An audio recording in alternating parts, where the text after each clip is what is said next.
everyone! I am Hira Helene with a cute E by the last letter of my name. This is where we will talk about life, music, faith, and fun.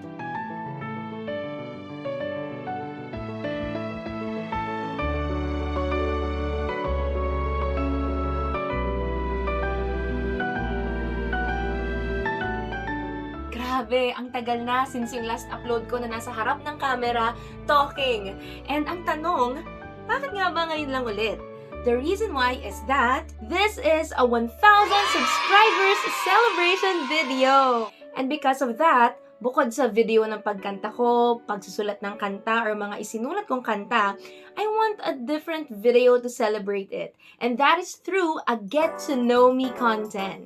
May mga questions akong inihanda ngayon and at the same time, questions from other people na iginather ko from my social media accounts. So, hindi ko na patatagalin. Let's go! Let's start! So, first, again, my name is Hira Helene. Age ko is early 20s. And then, ang location, taga Batangas ako. Laking I am a Batanggenya. Ilang years bago naging 1K ang subscribers ko. Sige nga, try nyo munang i-posto and hulaan nyo. And then, comment down below. Honestly, 11 years. 11 years bago ako nagkaroon ng 1,000 subscribers. Anong year ako nag-start? 2014. And paputol-putol yung pag-upload ko ng mga contents. Why? Noong nag-start ako, magka-college pa lang ako. So, it was technically 4th year high school ako. And then, kakagraduate ko lang halos. And then, jump na agad sa college.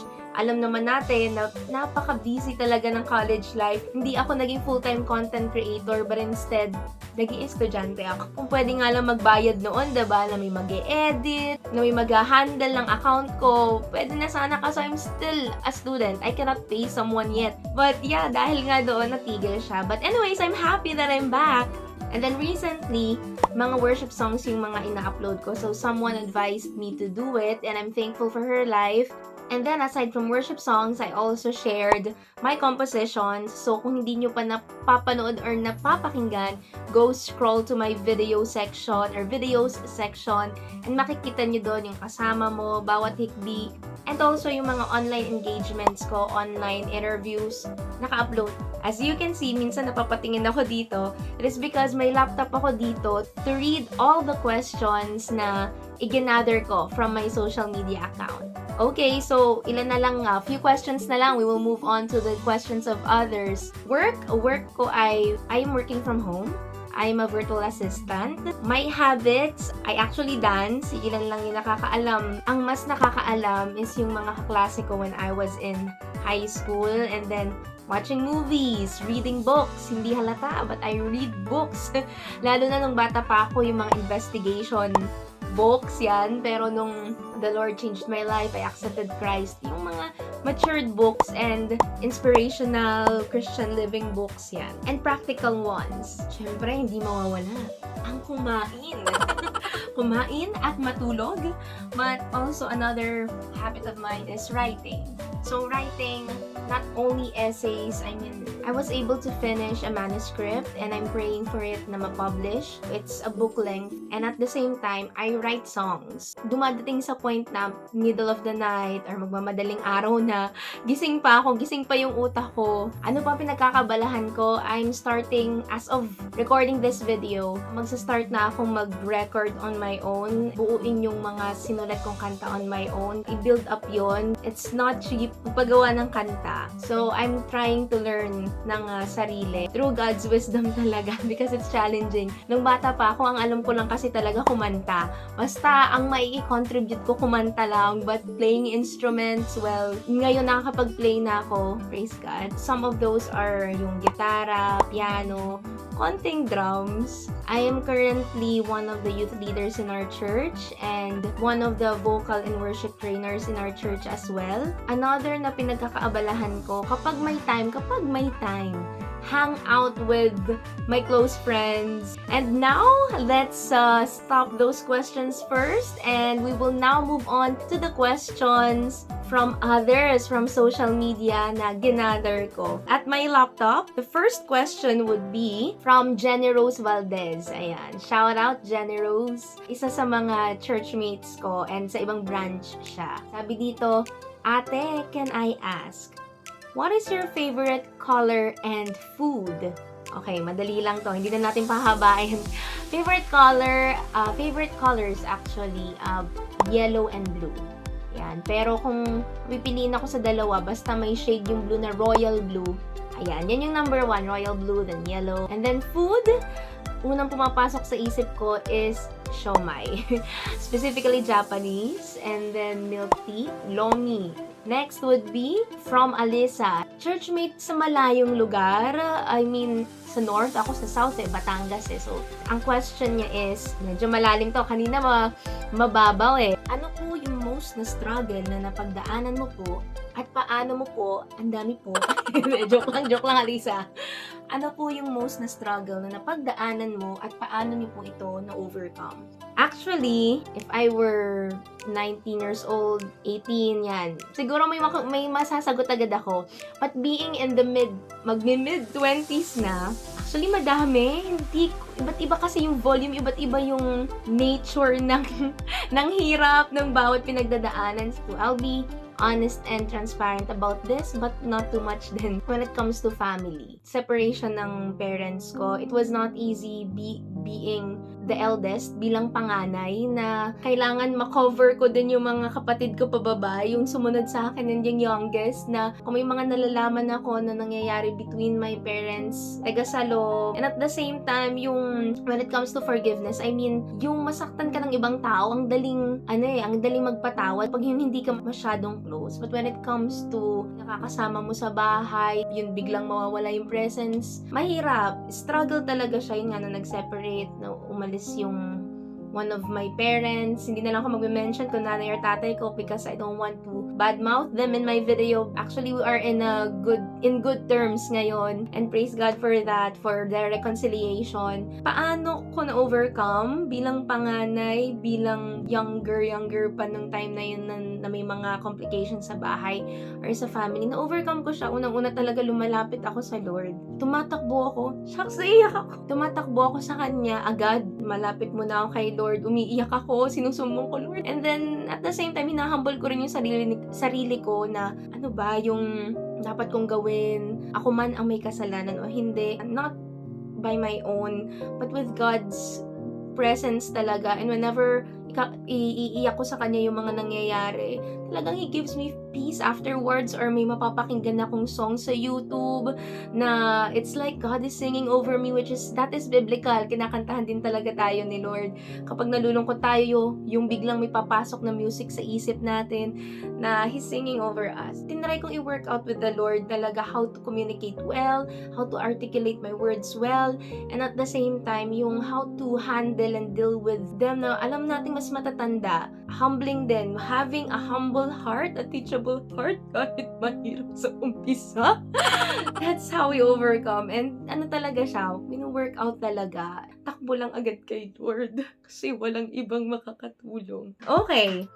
Next, medyo malalim yan Next naman tayo. This is one of the special people I know. Best friend ko siya nung elementary. It is actually from Kim Vergara. Ayan, hello Bes. Ang question is, what is your unforgettable experience or moment during your elementary days with me? Actually, hanggang high school, magkasama kami palagi. So, okay lang ba, Kim, na high school yung sasabihin ko?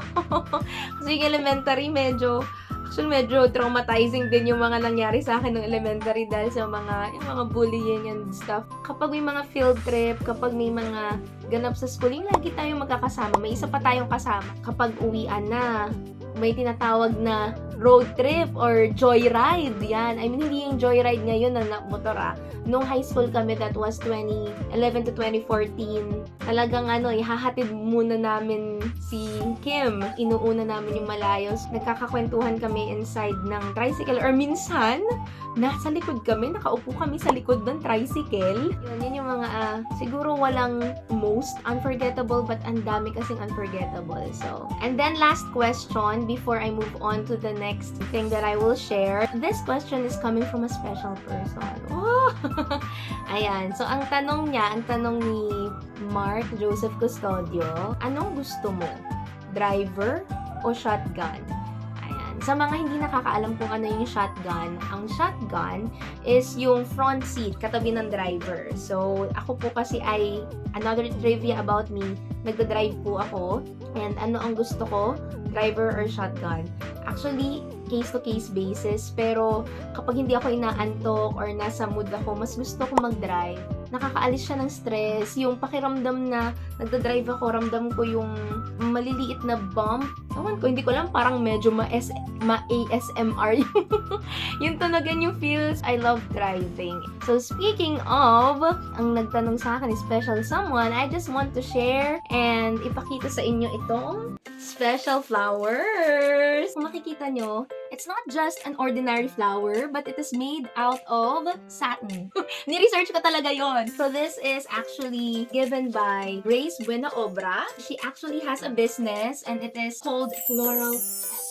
Actually, 5 pieces. So, may mga 1 piece lang nito, merong ilang pieces lang or more than 5. You can ask her actually. And months pa lang pero ang ganda na agad ng product. So swak na swak ito sa ating mga loved ones, lalo na if ayaw nyong mamatay yung flower and magmumuka pa rin siyang fresh. So what's the solution? Satin flowers. So more information about this below my video sa description. It is located in Lanatan, Balayan, Batangas. So sa south. And then ang mode of payment nila, they are accepting GCash or cash on delivery. And then their number is, you can see it below, 0997-538-5635 and 0969-603-0236. So follow them on their social media accounts. One of those is TikTok, Grace Briones Buena. Okay, that's Grace Briones Buena. Magkakadikit. And sa Facebook, Grace Briones Buena Obra. And then the other details, again, I will indicate it in the description area. May twist to, guys. Ready na ba kayo? Ayan! Lumiliwanag! Ilaw sa gitna. So, diba? Napaka-unique. Order na kayo, talagang sulit ang bayad, mura, for this kind of design or flowers or bouquet. So, yan. Thank you, ate. Okay, next question. Ate, dahil pareho po tayong panganay na anak, paano at ano po ba ang inyong naging character para maging isang mabuting ate sa inyo pong mga kapatid? This message, or this question rather, is from Alex. Ito yung isa sa mga youth namin na kilala ko. Actually, to be honest, hindi madali. At hindi ako perfect na ate. I have flaws, lalo na if iba't iba yung personality niyong magkakapatid. So, masasabi kong ang daming minerve out muna sa akin. Pero kung iisa-isahin ko yung mga bagay na naitulong ko or siguro masasabi kong na-model ko sa mga kapatid ko na character is that una, even if lahat ng decisions nila is to tolerate the mistake that they have done, ako, tumitindig ako sa kung ano ang tama, kung ano ang dapat, and I don't tolerate it. Talagang sinasabi ko kung bawal, bawal, kung mali yan, mali yan. Bilang ate, alam ko na intindihan niya ng mga iba ding panganay. Kapag hindi talaga maganda, sasabihin natin. Even if makakasakit sa kanila, why? Because, una, nadaanan natin yung dinadaanan nila, una nating nadaanan.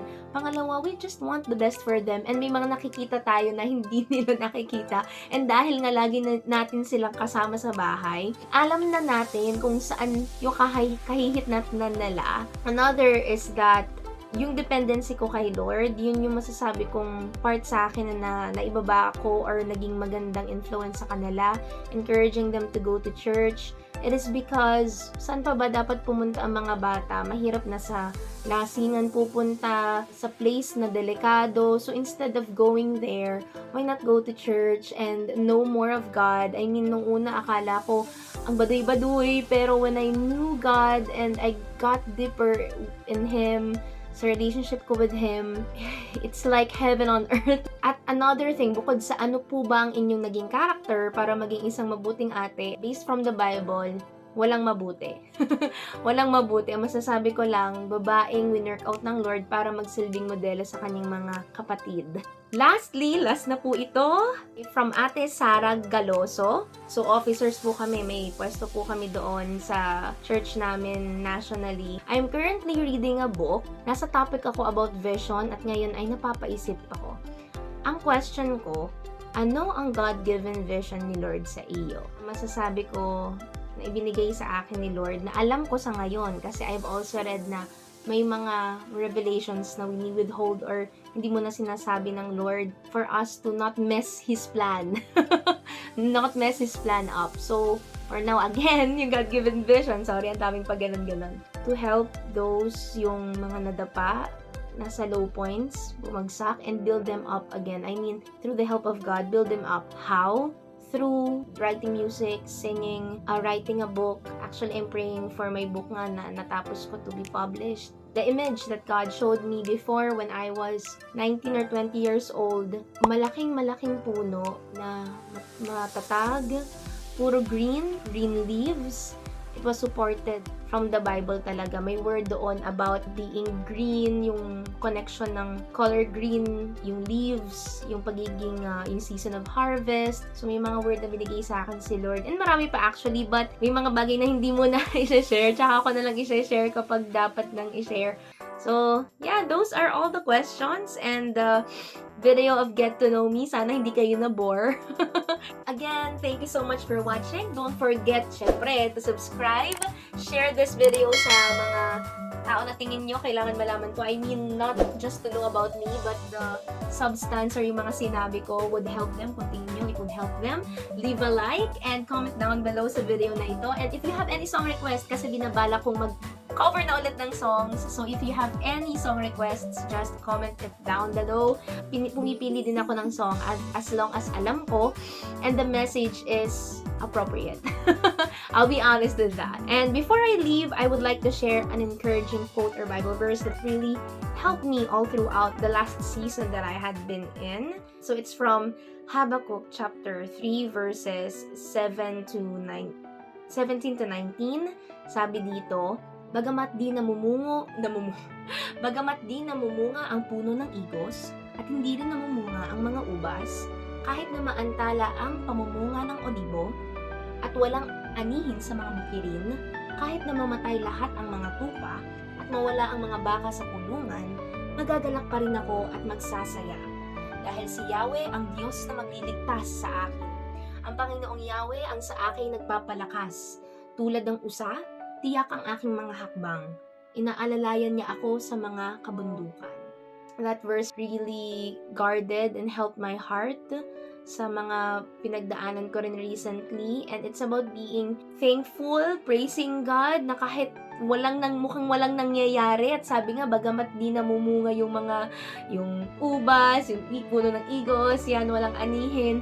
Whatever the season is, let's correct our hearts and learn how to still thank God na hindi lang sa tuwing may nare-receive tayong blessing, but to be thankful whatever the circumstances are.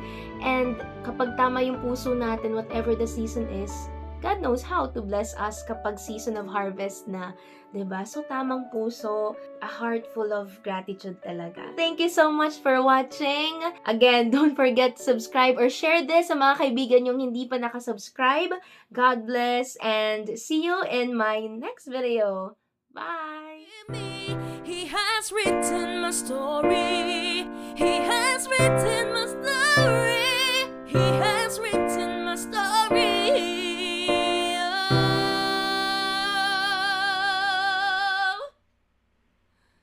Just waiting.